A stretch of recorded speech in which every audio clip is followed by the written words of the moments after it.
Tiga sandera Israel dikabarkan berhasil melarikan diri dari penjara Hamas pada Jumat 15 Desember. Berlokasi di lingkungan Sejaya, Kota Gaza. Disebut mereka justru tertembak mati oleh tentara IDF. Dikutip dari Times of Israel pada 17 Desember. Kabar itu diumumkan IDF pada Sabtu 16 Desember 2023. Ketiganya disebut bertelanjang dada dan satu diantaranya membawa tongkat berbendera putih. Mereka diidentifikasi sebagai Yotam Haim, Samar Talalka, dan Alon Lulu Shamris. Ketiganya secara keliru menjadi korban ditembak mati oleh pasukan Batalion 17 Brigade Bis Lamah. Sebelum ditembak mati, sempat ada teriakan minta tolong dalam bahasa Ibrani oleh sandera ketiga. Perlu diketahui, IDF memahami bahwa kondisi di lapangan menyebabkan tentara bertindak seperti itu. Namun, tetap saja tentara yang melakukan penembakan mati melakukan tindakan yang melanggar protokol. Sehingga segera setelah insiden tersebut, IDF mengirimkan protokol baru ke pasukan darat untuk kemungkinan lebih banyak sandera yang berhasil melarikan diri dari penawanan Hamas. Sebatas informasi tambahan saja, IDF memberikan pernyataan pada Sabtu 16 Desember di mana pihaknya juga menangkap 90 anggota Hamas di Rumah Sakit Gamal Atwan, Gaza Utara.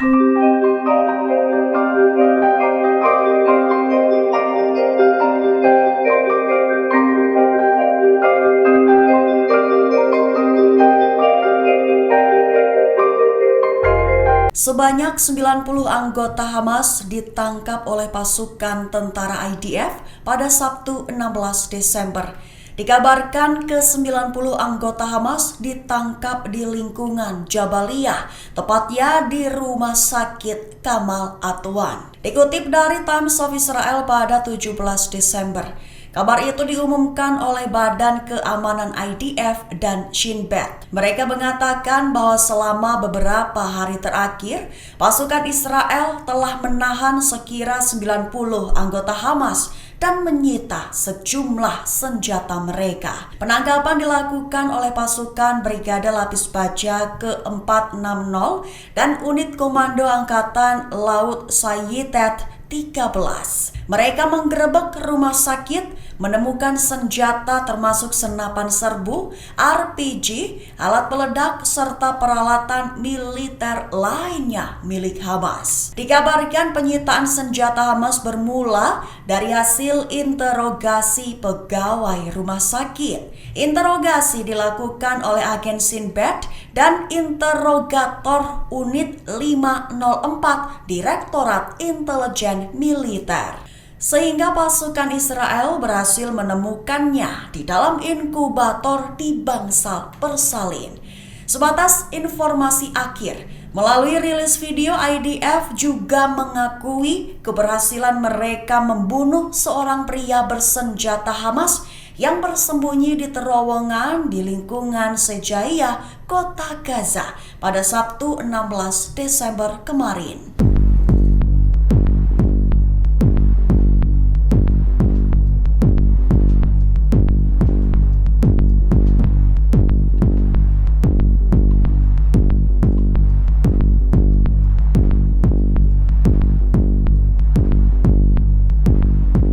Penembak jitu Israel dikabarkan membunuh 2 wanita di gereja Katolik di Kota Gaza pada 16 Desember 2023. Selain itu, 7 korban lainnya dikabarkan juga telah ditembak dan terluka. Dikutip dari Sky News pada 17 Desember.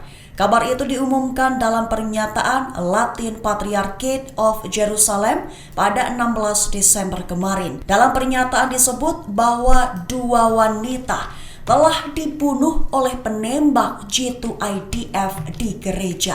Kedua korban diidentifikasi sebagai Ibu Nahida dan putrinya bernama Samar. Dikabarkan ibu dan anaknya itu ditembak saat berjalan menuju biara di paroki Keluarga Kudus. Sementara 7 lainnya ditembak dan terluka saat mencoba melindungi mereka yang berada di dalam gereja. Namun belum ada komentar langsung dari pihak Israel hingga saat ini. Dikatakan bahwa sebelum penembakan, 3 roket tank IDF juga diluncurkan ke biara Suster Bunda Teresa. Hingga pada akhirnya biara itu dikabarkan tidak dapat dihuni lagi, padahal berpenghuni 54 penyandang disabilitas. Dikabarkan kini mereka mengungsi dan tidak memiliki akses terhadap alat bantu pernafasan. Sebatas informasi akhir, dalam laporan Sky News, Gaza memiliki komunitas Kristen kecil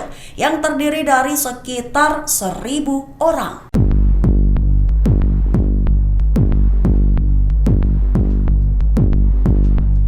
Bicara soal perjanjian Oslo, Perdana Menteri Israel mengatakan bahwa ia menjadi sosok pencegah pembentukan negara Palestina. Selain itu, Benny Gantz selaku Menteri Kabinet Perang menyatakan pertarungan lenyapkan Hamas akan terus berlanjut. Dikutip dari Sky News pada 17 Desember, kabar-kabar itu diungkap keduanya dalam sebuah konferensi pers. Netanyahu selaku Perdana Menteri Israel menyatakan bahwa setelah perang di Gaza selesai, ia akan mendemilitarisasi Gaza dan meminta IDF bertanggung jawab atas keamanan di wilayah itu. Ketika ditanyai soal perjanjian Oslo, Netanyahu menyatakan bahwa ia adalah satu sosok yang mencegah pembentukan negara Palestina. Ia bahkan menegaskan bahwa itu akan dilakukannya tepat saat ia terpilih menjadi Perdana Menteri Israel. Buktinya, kini Netanyahu menjabat sebagai Perdana Menteri, maka ia akan mewujudkan pernyataannya tersebut. Tak hanya sekedar, tapi Netanyahu bahkan merasa bangga dia menjadi sosok pencegah berdirinya negara Palestina. Ia beralasan, ia tahu akan menjadi seperti apa negaranya jika negara Palestina berdiri. Di satu sisi, Menteri Kabinet Perang Israel menyatakan bahwa pertempuran di Gaza akan berlarut-larut. Benny Gantz, anggota oposisi yang berada di Kabinet Perang pemerintah, mendapat giliran berbicara pada konferensi pers. Ia menyatakan bahwa Israel harus terus memimpin pertempuran, bahkan menyebut pertempuran akan terus berlanjut dan berlarut-larut hingga Israel mencapai tujuan utama mereka.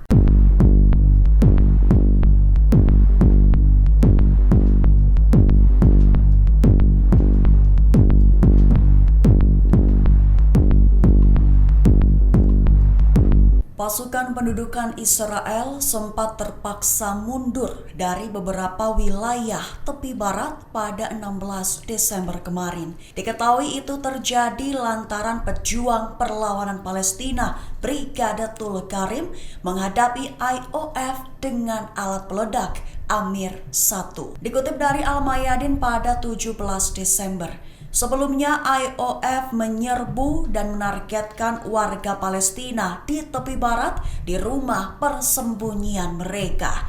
Dengan begitu, mendorong perlawanan Palestina untuk datang dan menghadapi serangan Israel dengan kekuatan perang. Sempat ada korban di Camp Deir Amar, sebelah barat Ramallah, di mana Attalah Ziad Bada, 16 tahun, tewas tertembak. Dikabarkan IOF sempat terpaksa mundur di beberapa lokasi sebelum mereka menerima bala bantuan. Namun sebelum itu terjadi, Brigade Tulkarm sudah menargetkan IOF dengan senjata peledak Amir 1 ketika mereka menyerbu kota Tulkarm. Selain itu, pasukan pendudukan juga menyerang beberapa lokasi, antara lain bagian timur adalah Kalkilia dan kota Yatta. Kemudian di wilayah selatan, IOF menyerang Al-Khalil, Jenin, Tulkarm, dan Ramallah. Brigade Tulkari menegaskan bahwa para pejuangnya menargetkan pasukan pendudukan di semua lini.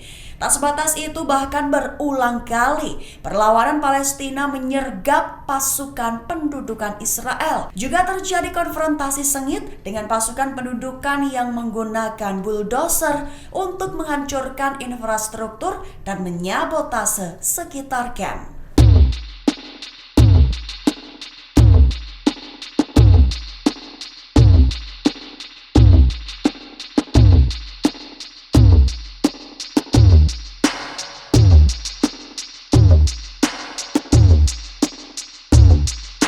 Israel dikabarkan telah meningkatkan kampanye penahanan warga sipil Palestina di tepi barat.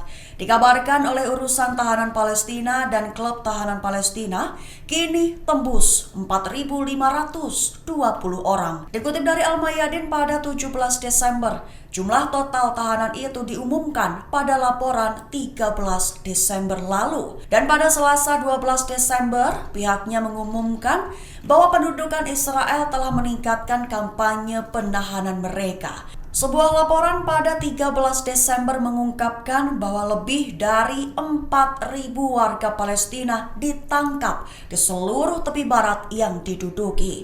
Rinciannya, setidaknya 1.000 orang berasal dari Al-Khalil. Dan sejauh ini, sebanyak 150 perempuan telah ditangkap baik dari tepi barat maupun wilayah Palestina yang diduduki. Selain itu, lebih dari 255 anak-anak juga telah ditangkap. Kemudian dalam hal jurnalis yang ditahan oleh pendudukan Israel, tercatat ada 45 kasus sejak 7 Oktober, 32 diantaranya masih di penjara. Selain itu, pendudukan Israel juga telah mengeluarkan lebih dari 2.100 perintah penahanan administratif, termasuk perintah penahanan baru dan perpanjangan perintah penahanan lama. Di tengah maraknya kampanye penahanan, tercatat 6 korban jiwa di penjara-penjara Israel, termasuk Omar Darahmeh dari Rubas, Arafat Hamdan dari Ramallah, Majed Zakol dari Gaza, seorang martir keempat yang identitasnya belum diketahui, serta Abdul Rahman Merhi dari Safid dan Taher Abu Asab dari Kalkilia.